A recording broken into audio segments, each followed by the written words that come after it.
So now we're going to take a look at stuff from various arguments on the statistics. At the end of the day, from my perspective, the whole Black Lives Matter movement really isn't something to do with Black Lives Matter as such. If that was the case, then why are they killing each other, etc.? And even then, it seems to be a case that only some black lives seem to matter, and this is quite the problem. And at the end of the day, they say that, well, you're a racist if you say that all lives matter, etc., etc., and black people are so disadvantaged.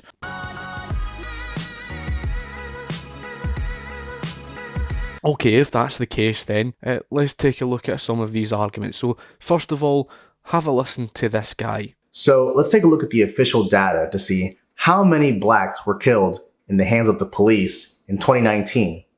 So we have 235 deaths of black people by the hands of police in 2019. Most of them armed, some unarmed, very few. Now let's take a look at the stats for 2019 on how many white people were killed by police. 370. In 2018, 209 blacks killed by police. 399 whites killed by police. In 2017, 223 blacks killed by police and 457 whites killed by police in 2017. So there are more white people that are killed by police every single year than black people.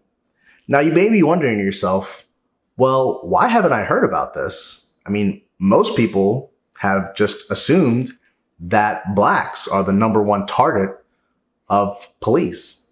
And that simply isn't true.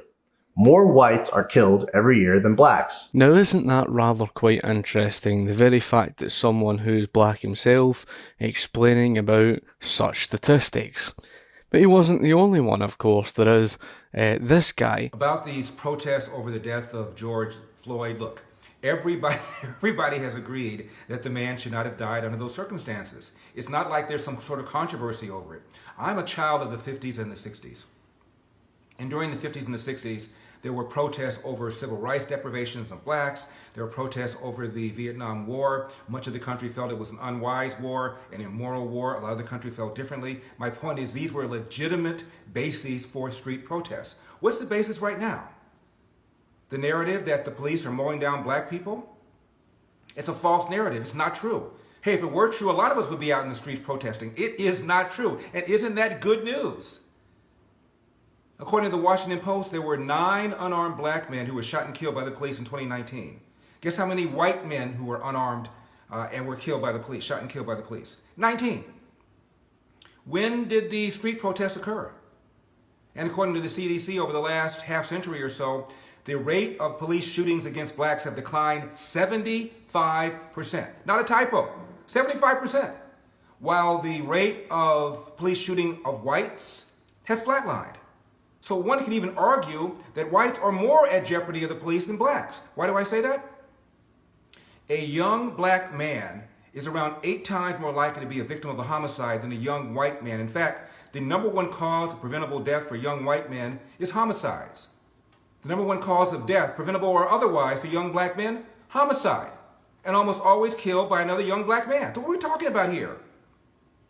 Last year, there were roughly 7,000 black homicide victims. Almost all of them were killed by other blacks. And when it comes to interracial homicide, which is rare, last year, in recent years, it averaged about 750 interracial black-white instances of homicide. 500 whites were killed by blacks, 250 blacks killed by whites. So blacks at 13% of the population are killing twice as many whites at 61% of the population. And LeBron James put out a tweet after the death of Ahmaud Arbery in Brunswick, Georgia, and said that we're literally being tracked and terrorized and followed every time we leave our homes? Really? And if so, by whom?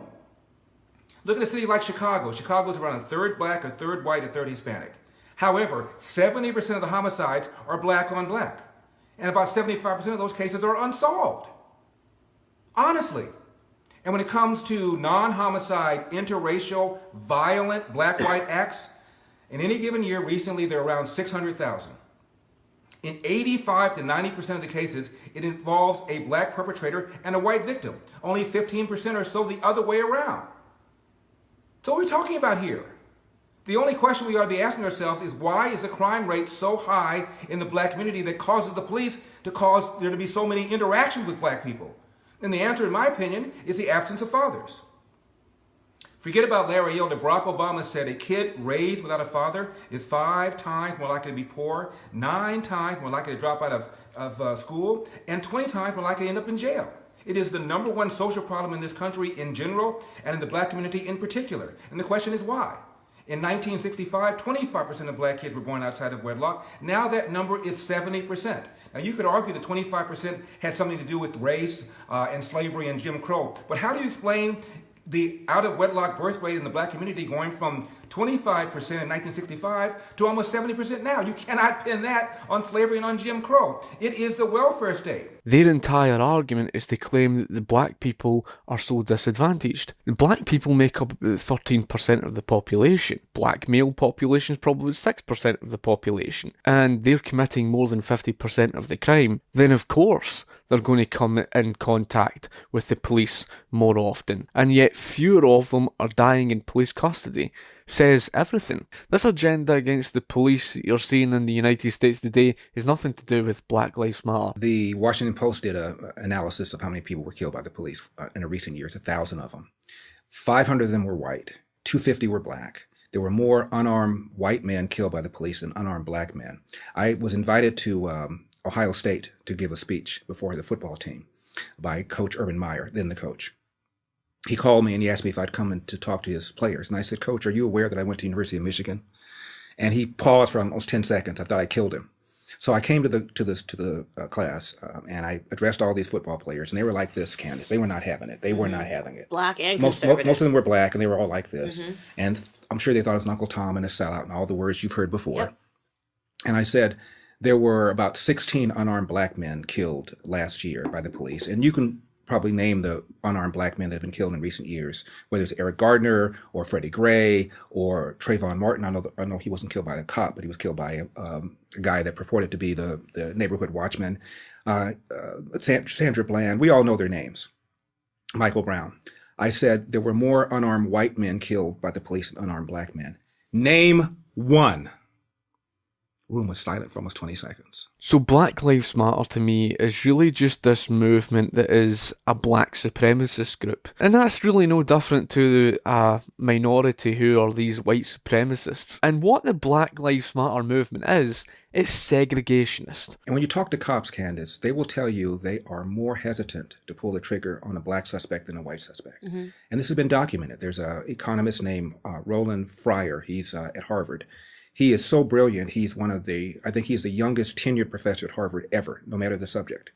And he did a study on whether or not the police were using deadly force against black people disproportionately. And he assumed he was going to find out that they were. He was shocked. He said it was the most shocking and surprising finding of his career. Wow. He found out the police were more hesitant to pull the trigger on a black person than on a white person. And there was another study done by some researchers at a university in Washington that found the same thing. It's just a lie. And the police and the feds do a survey called I think it's called the Police Public Contact Survey every 2 or 3 years. They ask people if you had any interaction with the police. And if you did, tell us about your interaction, by race, by gender, by whatever.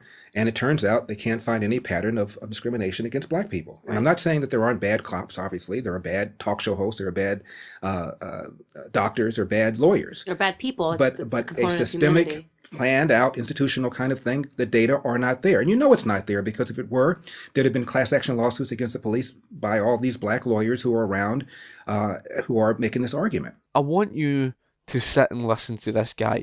This gentleman, shall I call him, Luke Reed, hit the nail right in the head. He understands it to a T. This isn't about white versus black.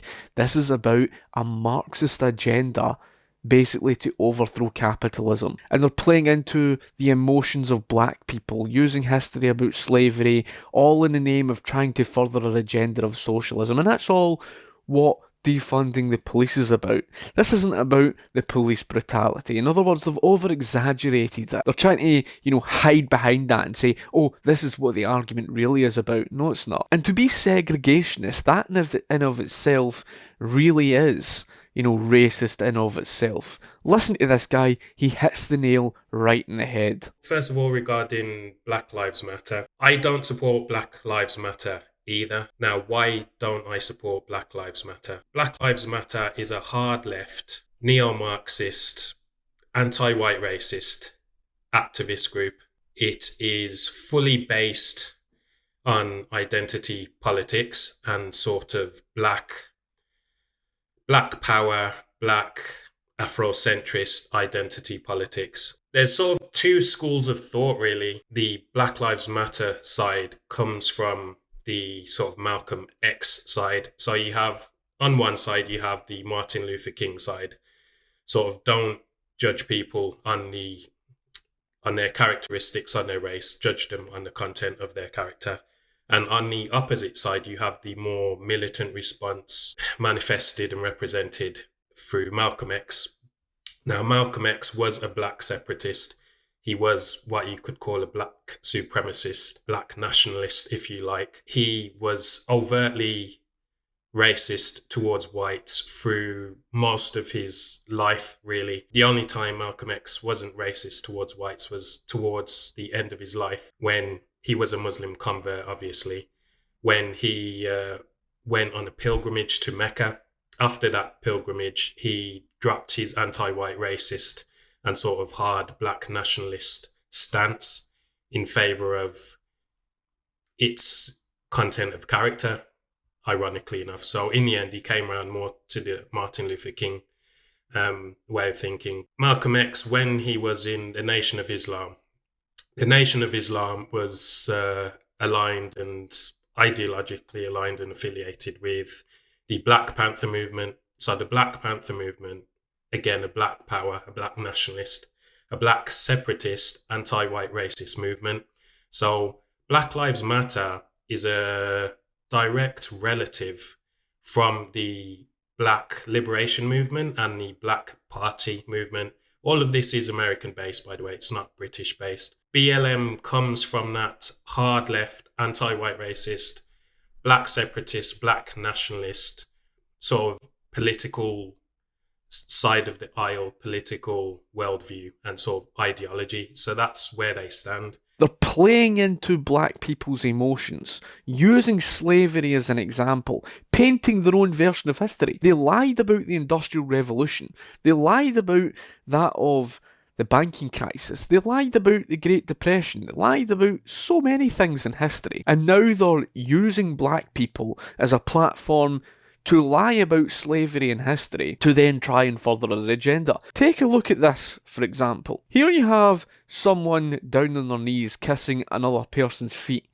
because of something that they were never responsible for in history. And this is so pathetic. This is black supremacy. Of course, people who are irrational will try and pull off mental gymnastics. I'm not bloody well surprised. But at the end of the day, there's various examples. There was even this cringe-worthy example here. What on earth? And then one of them is sitting there. She must hate herself so much. She's sitting there crying over it. These people don't know anything about history. They complain about slavery, but they want slavery. Because that's more or less what they're saying by saying they want socialism. I don't have corona, but my voice is to the people. I am stressed out. I've had enough. Too many things are happening. Too many black men have been killed on the streets by the police. That's quite a direct, hyper-specific claim. So this is the data for prison population, the latest data I could find. 2019 this is. The races and the prison population in dark green and the general population next to that in the lighter green. So for whites, you can see they are 70% of the prison population and about 87% of the general population. So whites are underrepresented there. More whites should be in prison than actually are in prison. Because there is no other socialism. You can't have libertarian socialism. It doesn't matter what libertarian socialists say. They live in cloud cuckoo land. Okay. I want you to find by the time you leave this autonomous zone, I want you to give $10 to one African American person from this autonomous zone. And if you find that's difficult, if you find it's hard for you to give $10 to people of color, to black people especially, you have to think really critically about in the future, are you going to actually give up power and land and capital when you have it? If you have a hard time giving up $10, It's no different to democratic socialists. They also live in cloud cuckoo land. History has a terrible habit of repeating itself. Of course, we'll get around to the whole thing on the Paris Commune, which just so happens to tie into this Chaz.